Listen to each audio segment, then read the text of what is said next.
After 17 years of dedication, late nights, and countless hours spent building a career that I thought was solid, it all came crashing down in one sudden moment. The words were sharp, almost cold. "Jake, we need to let you go. It's a business decision, and we think it's best for the company." I stood there in shock, my mind racing as I processed what was happening. How could they do this? I had been with them since the start, when they were just a small startup trying to find its footing. I had helped them grow, brought in clients, and always done my best to make sure the business thrived. And now I was being cast aside without so much as a thank you or any prior warning. The pain wasn't just in the suddenness of the firing, it was in the betrayal. 17 years of hard work, and it all came down to a decision made in a single meeting, with no input from me, no discussion. I was expendable. It stung. But deep down, something told me there was more to this story than met the eye. As I walked out of the office that day, my head was spinning. I tried to keep my composure, but inside, I was already beginning to process the reality of what had just happened. I didn't understand why. Was it a mistake? Did I mess up somewhere along the way? I knew I wasn't perfect, but I had always given everything I had to this company. I had sacrificed time with my family, lost sleep over deadlines, and kept pushing through to ensure we were successful.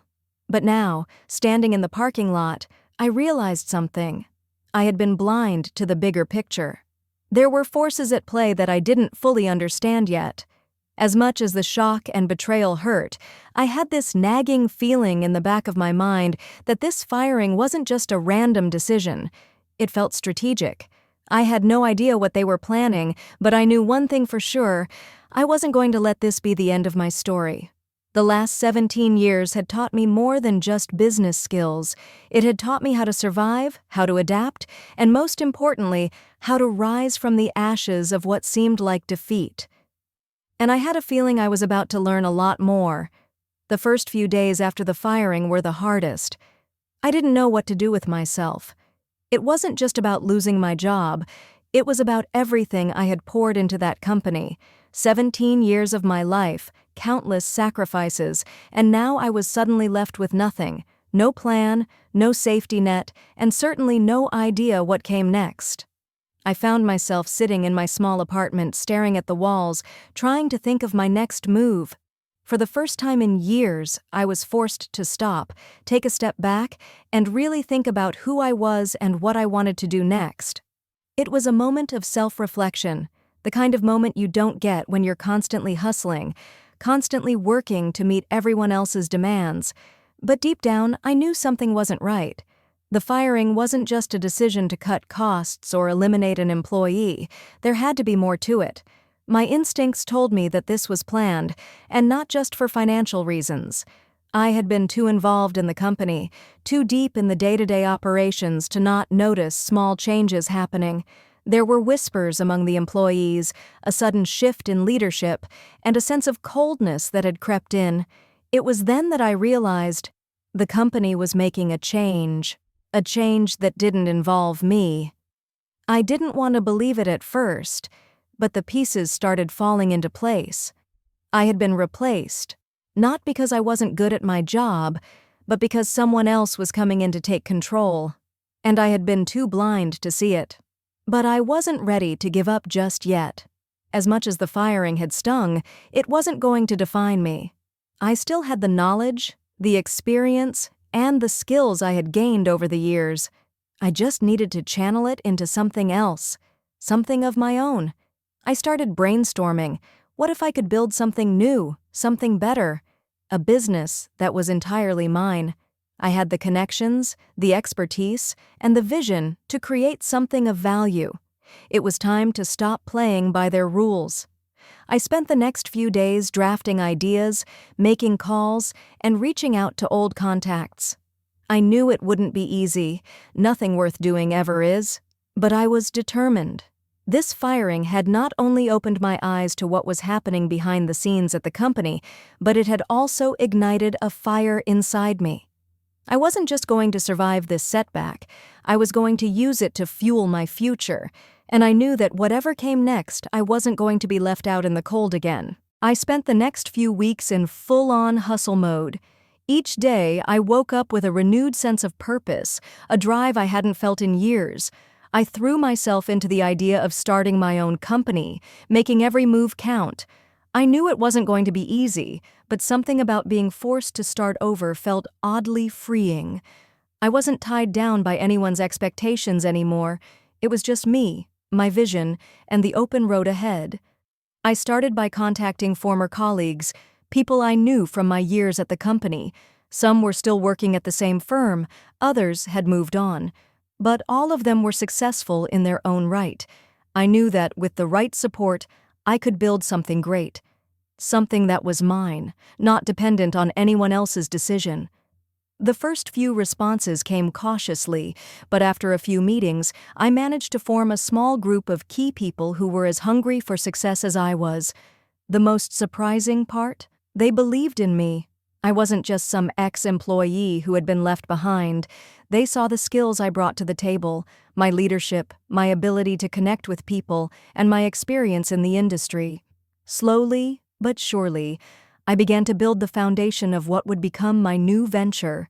It was all coming together, but there was still one problem. My former employer hadn't left me entirely unscathed. While I had the knowledge and experience, I still needed capital. Without the financial backing, it would be impossible to launch something substantial. So I did what I had always done. I went to the one place I knew I could find an opportunity, the investor network I had built over the years. At first, there was hesitation. People didn't want to invest in an idea that had already been executed by other companies. But I wasn't selling them just another business. I was selling them my vision, my story, the story of someone who had been given no chance and was now determined to prove everyone wrong. I crafted a pitch, focusing on what made me different from the rest. I understood the mistakes my competitors made, and I knew how to fix them. I didn't just offer a product, I offered a solution, and people started to listen. After weeks of meetings, one investor finally bit. It wasn't a huge amount, but it was enough to get started. I felt a rush of excitement as I signed the agreement. This was real now. My business wasn't just a dream anymore. It was becoming a reality, and I wasn't going to let anyone stand in my way. With the initial investment secured, I jumped straight into action. The first few weeks were a whirlwind. I rented office space, set up meetings with potential clients, and began building the foundation of the company. It was a lot of work, far more than I had ever imagined, but it was my work, and it felt fulfilling. I wasn't just following orders anymore. I was calling the shots, making decisions that mattered, and crafting a vision that was entirely my own. But as the days went by, I began to realize that starting a business from scratch wasn't as glamorous as I had thought. There were moments when I doubted myself, when the weight of everything, from the long hours to the uncertainty, felt like it might crush me. There were setbacks, like missed deadlines and the slow pace of client acquisition, that made me question if I had made the right decision. One of the biggest challenges came from the very people I thought would have my back. I had called upon some of my old colleagues from the company, the ones who believed in me enough to join my new venture, but not all of them were as committed as I had hoped. One by one, people began to pull back, citing personal issues or concerns about the direction of the business. It felt like a betrayal, but I had to remind myself, this was my dream, not theirs. I knew I couldn't let these early struggles stop me. The challenges were a part of the process. I had to face them head-on if I wanted to succeed. So I started to rebuild. I hired new people, brought in fresh talent, and reworked parts of the business model that weren't working. Slowly but surely, I was gaining momentum. Each day brought new opportunities, and with every success, no matter how small, I grew more confident in my ability to turn this into something real. The breakthrough came when I landed my first major client. It was a project I had worked on for weeks, meeting with potential clients, sending countless proposals, and revising contracts. When the email finally came through, the signed agreement, it felt like a victory that I had been waiting for. The client wasn't just any client, they were a respected name in the industry, and landing them was a sign that my business had potential. That moment changed everything. Suddenly, the vision I had for this company felt more tangible. I could see the future, and it was bright, but there was still a long road ahead. The success didn't erase the struggles, but it reminded me why I had taken the leap in the first place. I was in control now. As I sat in my office that evening, looking over the signed contract, I thought back to that day when I had been fired. I could still feel the sting of betrayal, but now, it no longer had a hold over me. The fire they had lit in me had fueled my success, and I was finally starting to see the rewards of my hard work. The business was growing, and so was my confidence. I was no longer just the guy who had been let go after 17 years. I was Jake, the founder of something bigger, something that was mine, and it was only just beginning. The weeks that followed were a blur of nonstop work, meetings, and progress. My small company was growing faster than I had imagined. The deal with the first major client led to a wave of new opportunities, and soon, more clients were signing on. The pressure was mounting, but so was my confidence. However, with success came new challenges. The bigger the business grew, the more responsibilities I had to juggle. There were moments when I felt completely overwhelmed. Long nights, difficult decisions, and the constant balancing act between managing the business and keeping my personal life intact. It wasn't easy, but I had learned to thrive under pressure. One day, I received a call that threw me off balance. It was from one of my former colleagues, Sarah, who had been a close friend and a trusted coworker back at my old company. She had reached out a few times since I started my own venture, but I hadn't had the chance to speak to her in depth. "Jake, I've been hearing a lot about your success, and I have to admit, I'm impressed," Sarah said on the phone, her voice carrying a hint of something I couldn't quite place. "I'm in a tough spot, and I need your advice. Things aren't going well here, and I'm thinking about leaving the company." I was taken aback. Sarah was one of the people I had trusted, one of the people I thought would understand the business world as much as I did. She had always been the pragmatic one, the voice of reason in the chaos of the office. Now she was asking me for advice, and it made me realize just how far I had come, but it also made me think.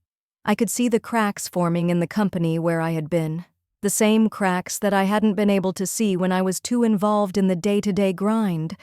The people I had once worked alongside were struggling, and here I was, starting fresh, building something new. I realized that my old company was crumbling under the weight of its own issues, just like I had feared. "I understand, Sarah," I replied, my voice steady but empathetic.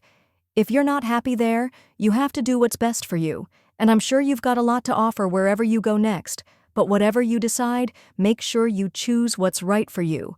Don't let fear dictate your future."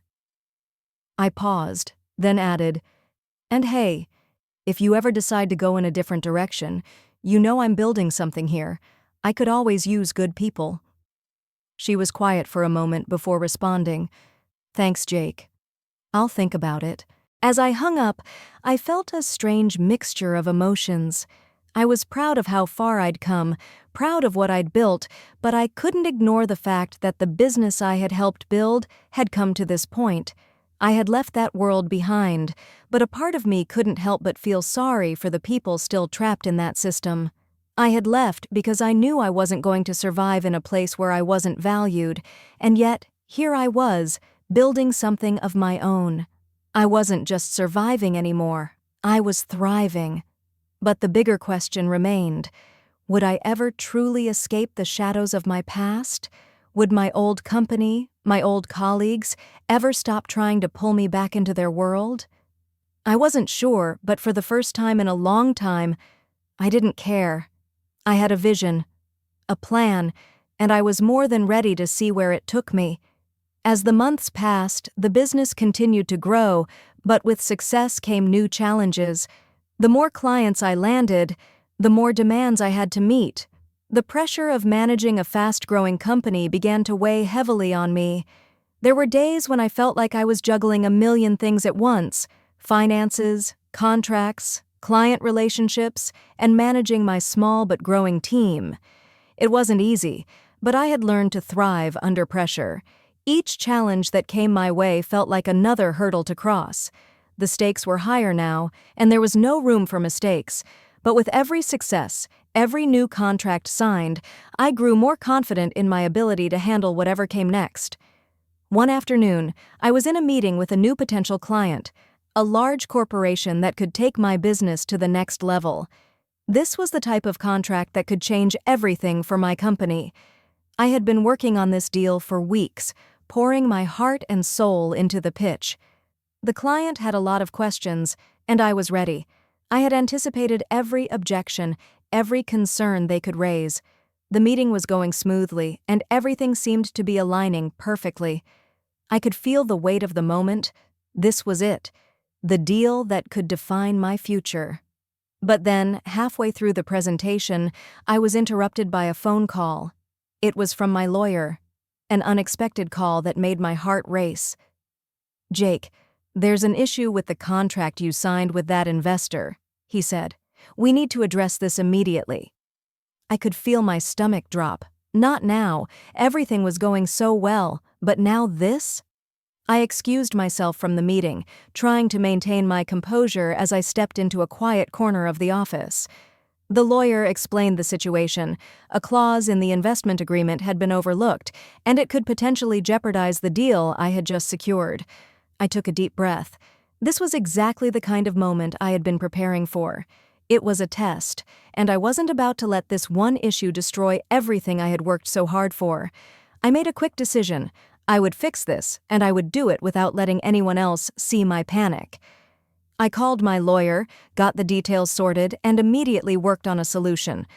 I returned to the meeting, feeling a bit more shaken but still determined. I didn't let on that anything had gone wrong. I addressed the client's concerns, presented the deal, and after a few tense moments, they signed. That moment was a turning point for me. It wasn't just about winning the deal. It was about the realization that I could handle anything. The ups and downs, the unexpected hurdles, the moments of doubt. I was finally learning how to embrace them all. This was my path, and I was learning to navigate it with resilience, determination, and a calmness I hadn't known I had. As the deal was finalized, I sat back in my office chair, a smile creeping onto my face. It wasn't easy, and there were still so many unknowns ahead, but I had crossed another milestone. I had turned my dream into something real, and I had proven to myself that I could handle whatever came my way. The months that followed were a whirlwind of success, but they were also a reminder of how far I had come. My business continued to grow, and I found myself hiring more employees, securing bigger clients, and expanding into new markets. But through it all, the biggest change wasn't in the business itself. It was in me. I had started this journey thinking I was just trying to prove everyone wrong. I wanted to show my parents, my old colleagues, and even myself that I was capable of something great. But now, after all the hard work and setbacks, I realized that it wasn't about proving anyone wrong at all. It was about proving to myself that I was enough. The company was thriving, and for the first time, I wasn't just a cog in a machine. I was the creator of my own future. I had built this from the ground up. I wasn't an employee anymore. I was a leader, a visionary. The vision I had for the company, the one that had always been dismissed, was now a living, breathing reality. But even as I stood on this mountaintop of success, I realized that my journey wasn't complete.